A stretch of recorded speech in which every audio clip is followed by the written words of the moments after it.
Good afternoon, everyone. I hope you all are having a most blessed day. It's time for your daily Bible verse, and today we're going to read Genesis chapter 32, verses 24 through 30. So Jacob was left all alone, and a man wrestled with him till daybreak. When the man saw that he could not overpower him, he touched the socket of Jacob's hip, so that his hip was wrenched as he wrestled with the man. Then the man said, "Let me go, for it is daybreak." But Jacob replied, "I will not let you go unless you bless me." The man asked him, "What is your name?" "Jacob," he answered. Then the man said, "Your name will no longer be Jacob, but Israel, because you have struggled with God and with men and have overcome."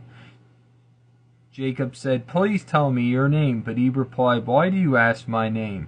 Then he blessed him there. So Jacob called the place Peniel, saying, "It is because I saw God face to face, and yet my life was spared." So, this is rather an interesting story of the Bible here. What happened was God wrestled with Jacob. Jacob didn't realize it at first, but he did later.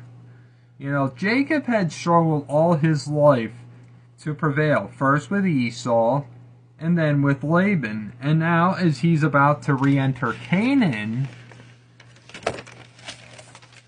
yes, I've started taking notes on daily Bible verses. Don't judge me. He was shown that it was God that he must wrestle, because it was God who held his destiny in his hands. God came to him in a form that Jacob could wrestle with him successfully, but yet he showed him that he could still disable Jacob at will.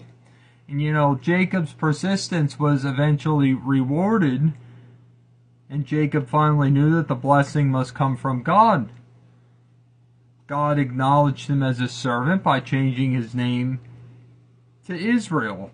And here the nation of Israel got its name. And the characterization of it: the people who struggle with God and men and overcome. Jacob saw God face to face, and yet his life was spared.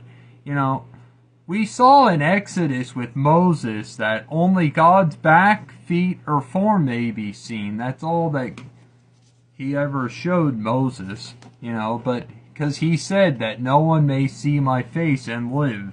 So yeah, this is an interesting story of the Bible, but yet a very powerful one. You have a blessed day. Jesus loves you. I do too. Talk to you soon.